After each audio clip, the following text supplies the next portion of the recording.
Tarik ses semongko. Mantap. Jujur saya bilang kalau saya yang gatal-gatal ada yang mati gila satu.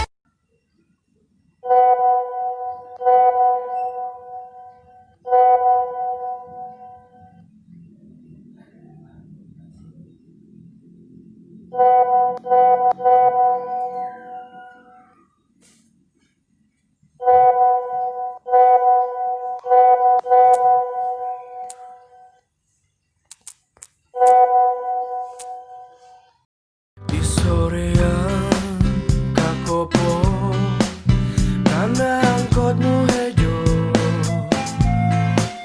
dan sorangan kuring diu itu kangen.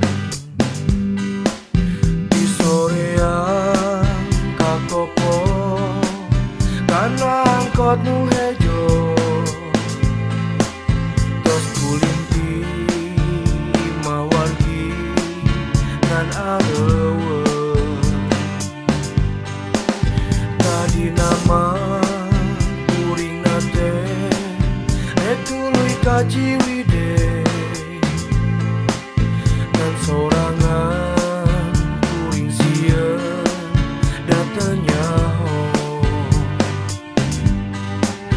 kuring liar reka mana reka taros kuring era kuring liar reka mana reka taros teu bisa bahasa Sunda tuntung nama balik deui ka imah di sorean kakopo. Ohoy, selamat siang semuanya. Perkenalkan kami dari kelompok 1 untuk menyampaikan dan menjelaskan tentang wangi. Selamat menyaksikan. Nama saya Lutfia Zarifan, PEM 1950373. Di sini saya akan menjelaskan mengenai konsep dasar demokrasi. Konsep demokrasi menjadi kata kunci tersendiri dalam bidang ilmu politik. Demokrasi saat ini disebut-sebut sebagai indikator perkembangan politik suatu negara. Umumnya, pada konsep dan prinsip trias politika, demokrasi menempati posisi vital yang berkaitan dengan pembagian kekuasaan dalam suatu negara dengan kekuasaan negara yang diperoleh dari rakyat, juga harus digunakan untuk kesejahteraan dan kemakmuran rakyat.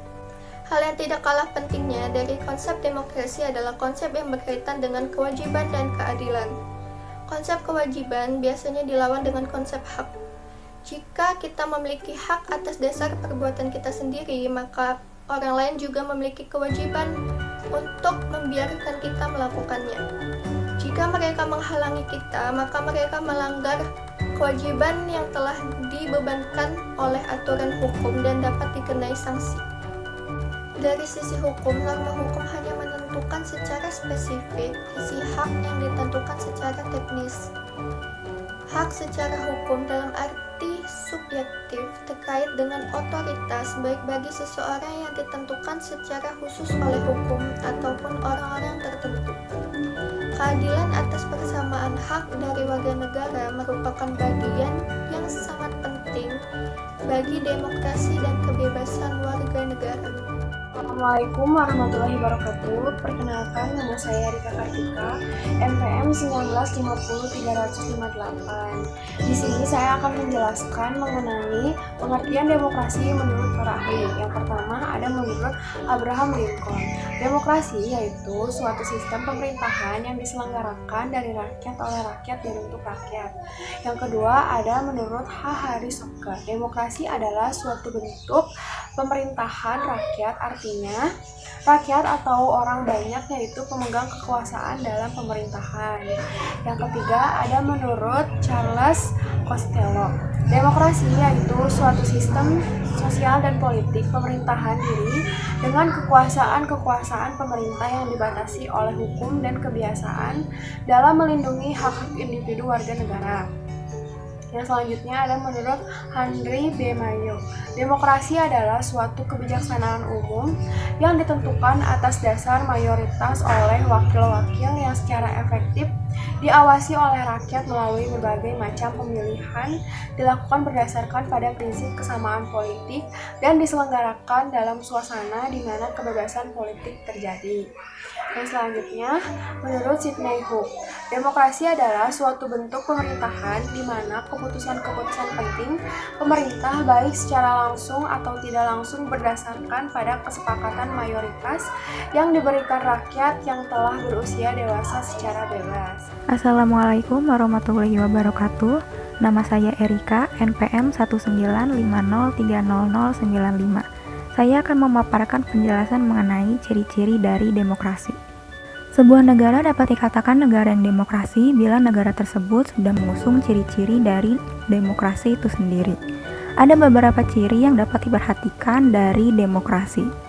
Ciri demokrasi yang pertama yaitu seluruh keputusan yang ditetapkan oleh pemerintah selalu berlandaskan atas aspirasi dan kepentingan dari warga negara. Jadi bukan atas kepentingan dari suatu individu atau suatu kelompok tertentu. Yang kedua adalah negara tersebut haruslah menerapkan ciri dari konstitusional. Hal ini berkaitan dengan kehendak, kepentingan, dan kekuasaan dari rakyat, di mana hal itu tercantum dalam penetapan hukum dan undang-undang. Hukum yang tercipta haruslah tercipta dengan seadil-adilnya. Lalu yang ketiga yaitu mempunyai perwakilan rakyat. Di Indonesia sendiri sudah memiliki lembaga legislatif bernama Dewan Perwakilan Rakyat, di mana urusan negara, kekuasaan, dan kedaulatan dapat diwakilkan kepada anggota dewan. Para anggota dewan ini juga sudah dipilih oleh rakyat melalui pemilihan umum. Lalu ciri dari demokrasi yang keempat yaitu menyelenggarakan pemilihan umum. Ini merupakan pesta rakyat yang diselenggarakan secara berkala sehingga terpilih perwakilan atau pemimpin untuk menjalankan pemerintahan. Ciri demokrasi yang terakhir yaitu terdapat sistem kepartaian. Partai adalah sarana atau media untuk melaksanakan sistem demokrasi. Dengan adanya partai, rakyat bisa dipilih sebagai wakil rakyat yang nantinya bisa menjadi penerus aspirasi. Sehingga pemerintah bisa mewujudkan keinginan rakyat, sekaligus wakil rakyat bisa mengontrol kerja dari pemerintah. Assalamualaikum warahmatullahi wabarakatuh. Perkenalkan, nama saya Serina Otaria dengan NPM 195030085 yang akan membahas materi tentang prinsip demokrasi. Yang pertama ada kedaulatan di tangan rakyat, artinya kekuasaan tertinggi itu berada di tangan rakyat. Yang kedua ada pengakuan dan perlindungan terhadap hak asasi manusia. Pengakuan bahwa semua manusia itu memiliki harkat dan martabat yang sama dengan tidak membeda-bedakan baik itu jenis kelamin, ras, suku, dan sebagainya. Yang ketiga ada pemerintah berdasar hukum ataupun konstitusi. Pemerintah ini tidak bersifat absolutisme ataupun kekuasaan mutlak yang tidak terbatas. Kemudian yang keempat ada peradilan bebas dan tidak memihak. Artinya, setiap manusia memiliki hak untuk diperlakukan sama di depan umum dan pemerintah dengan tidak membeda-bedakan agama, suku, ras, jabatan, dan kekayaannya. Yang kelima, ada pengambilan keputusan atas musyawarah. Yang keenam, adanya partai politik dan organisasi sosial. Dan yang ketujuh, adanya pemilu yang demokratis. Pemilu yang demokratis ini merupakan sarana dan prasarana untuk pelaksanaan kedaulatan rakyat yang mengacu kepada Pancasila dan Undang-Undang Dasar Negara Republik Indonesia tahun 1945. Ciri-ciri pemerintahan demokratis itu ada 6. Yang pertama, adanya keterlibatan warga negara atau rakyat dalam pengambilan keputusan politik baik secara langsung maupun tidak langsung. Yang kedua, adanya pengakuan, penghargaan, dan perlindungan terhadap hak asasi warga negara. Yang ketiga, adanya persamaan hak bagi seluruh warga negara dalam segala bidang. Lalu yang keempat, adanya lembaga peradilan dan kekuasaan kehakiman yang independen sebagai alat penegakan hukum. Yang kelima, adanya kebebasan dan kemerdekaan bagi seluruh warga negara. Dan yang keenam terakhir, adanya pers atau media massa yang bebas untuk menyampaikan informasi dan mengontrol perilaku serta kebijakan pemerintah. Baik, saya akan melanjutkan materi tentang landasan demokrasi. Yang pertama adalah landasan India, yaitu landasan yang terdapat pada Pancasila, yaitu sila yang keempat, yang berbunyi kerakyatan yang dipimpin oleh hikmat kebijaksanaan dalam permusyawaratan perwakilan. Yang kedua adalah landasan konstitusional. Landasan konstitusional ini terdapat pada Undang-Undang Dasar 1945 yang termuat dalam pasal 28, yaitu kemerdekaan berserikat dan berkumpul, mengeluarkan pikiran dengan lisan dan tulisan, dan sebagainya, ditetapkan dengan undang-undang. Yang kedua, ada pasal 28E ayat 3, yaitu setiap orang berhak atas kebebasan berserikat, berkumpul, dan mengeluarkan pendapat. Yang ketiga ada landasan operasional. Landasan operasional pelaksanaan demokrasi di Indonesia khususnya tentang kebebasan mengemukakan pendapat, yaitu sebagai berikut. Yang pertama, MPR nomor 17/MPR/1998 tentang hak asasi manusia. Yang kedua, Undang-Undang nomor 9 tahun 1998 tentang kemerdekaan menyampaikan pendapat di muka umum yang diundangkan dalam Lembaran Negara Republik Indonesia nomor 181 tahun 1998. Yang ketiga ada Undang-Undang nomor 39 tahun 1999 tentang hak asasi manusia. Yang keempat ada landasan hukum.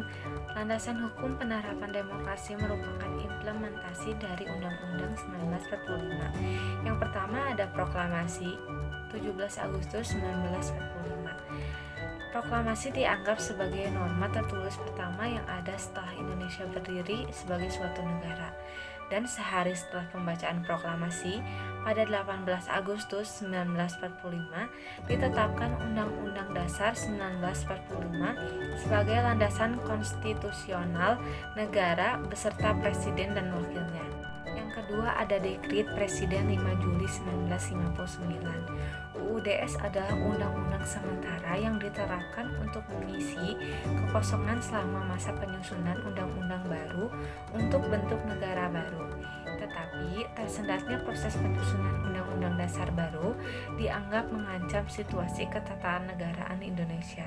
Maka dari itu, Presiden mengeluarkan dekrit di mana isinya menetapkan bahwa UUDS tidak lagi berlaku dan Indonesia kembali pada Undang-Undang Dasar 1945. Assalamualaikum warahmatullahi wabarakatuh.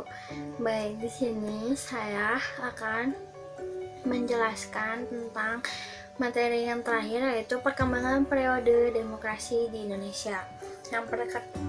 Perkembangan periode demokrasi Indonesia ini ada 4. Yang pertama ada demokrasi parlementer. Demokrasi parlementer ini pada periode tahun 1945 sampai 1959. Masa demokrasi parlementer yang menonjolkan demokrasi parlemen serta partai-partai, yaitu mencakup kepada karakteristik pada demokrasi parlementer ini, yaitu karakteristik pada demokrasi parlemen ini diantaranya yang pertama ada parlemen ini memegang kekuasaan politik sangat besar. Nah, dan yang kedua sistem multipartai. Parlemen terdiri dari wakil-wakil partai yang berasal dari beragam aliran ideologi.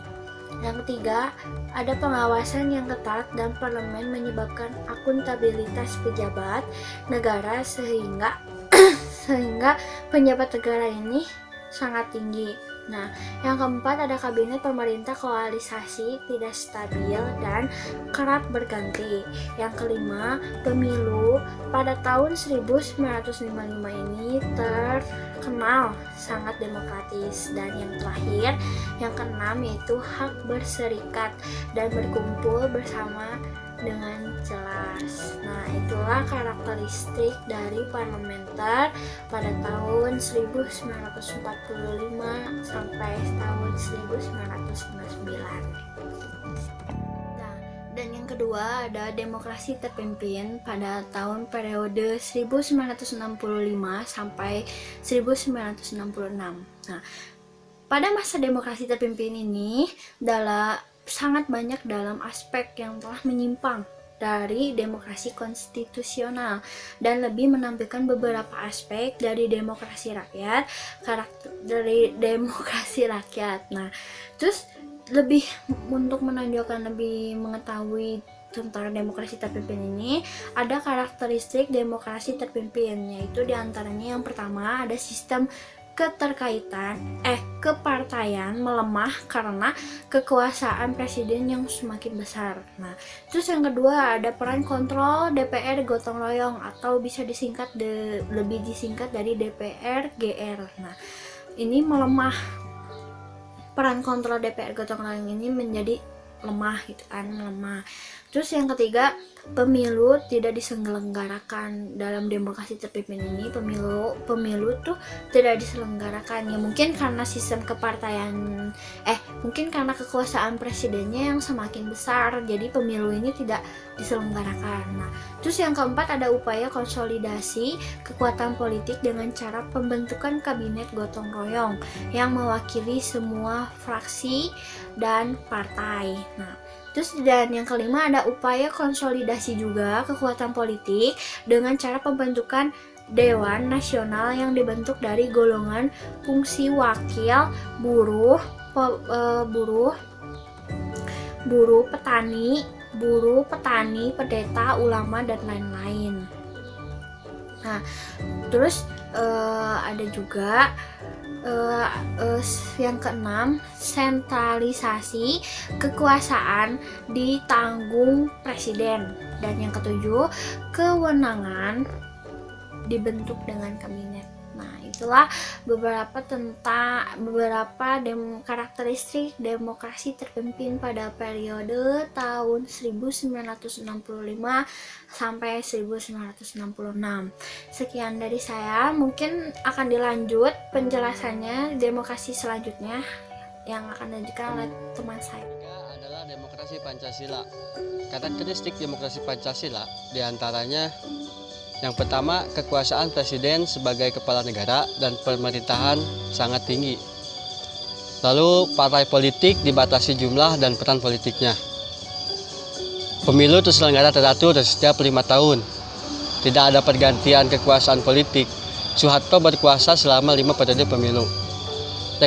Rekrutmen politik bersifat tertutup. Para militer sangat kuat dengan konsep duifungsi ABRI. Kebebasan pers dibatasi, pemberedelan media massa kerap terjadi.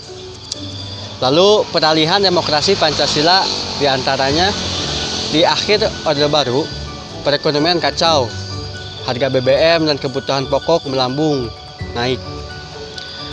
Demonstrasi massa dimotori mahasiswa menuntut reformasi dan mundurnya Soeharto. Lalu pemerintahan mandek akibat sebagian besar menteri mengundurkan diri. Kemudian Soeharto mengundurkan diri sebagai presiden pada 21 Mei 1998. Selanjutnya yang keempat, reformasi sampai masa kini. Karakteristik demokrasi reformasi sampai kini diantaranya sistem pemerintahan presidensial, parlemen terdiri dari banyak partai yang biasa disebut multi partai. Lalu sistem pemilihan langsung untuk presiden dan kepala daerah. Lembaga perwakilan dibagi menjadi DPR dan DPD. Selanjutnya, desentralisasi kekuasaan dengan model otonomi daerah.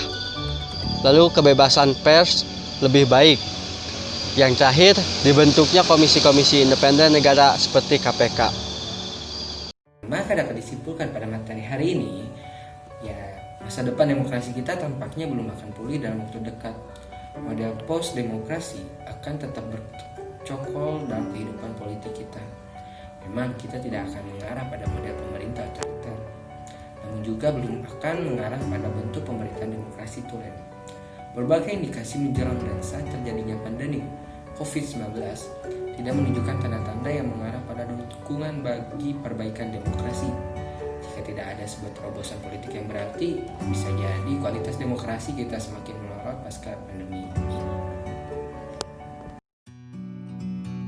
Ya, terima kasih pada teman-teman telah menyaksikan video pembelajaran hari ini. Semoga video ini sangat bermanfaat bagi kalian semua. Bye-bye. like a bird on a tree. I'm just sitting here, I got time, it's clear to see. From up here, the world seems small. We can sit together, it's so beautiful. You and me, we meant to be in the great outdoors, forever free.